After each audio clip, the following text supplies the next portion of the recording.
So I want to talk about uh, just kind of how underestimated a bicycle really is.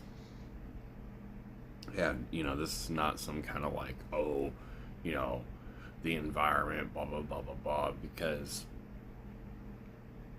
we just got done with like radioactive shrimp at Walmart from India, okay? And that didn't happen with people driving cars.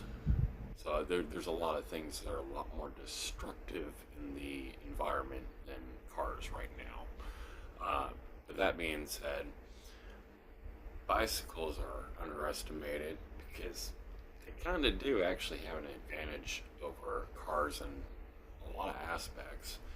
Uh, if you're driving around and you're in a really crowded city here in California, you're not really getting very far because you're probably only going to be driving at like 15 or 20 miles at most, at a time.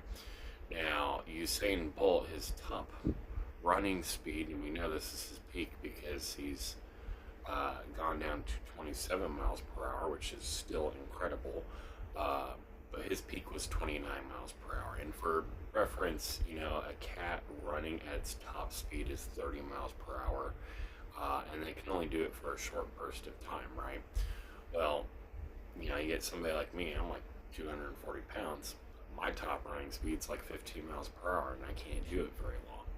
I can walk 30 or 40 miles, that's not a problem. But I can't run that fast or that long. But if you put me on a bicycle, well, the same amount of effort it takes me to run 15 miles per hour is the same amount of effort it would take me to go 45 miles per hour on a bicycle, okay?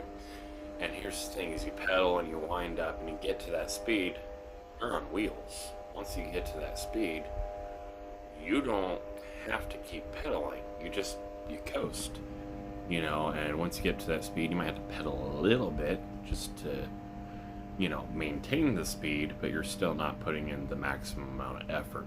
Unless you have to hit the brakes for some reason whatsoever, Suddenly my, 30 miles of range from walking goes up to, 100 miles because I can kind of coast, I can rest, I can sit. It takes a lot less effort. And so people always just go, oh, it's a bicycle, it's not a car. But it's like, when you can consistently go 45 miles per hour and you don't get stopped by a red light, that's kind of ridiculous.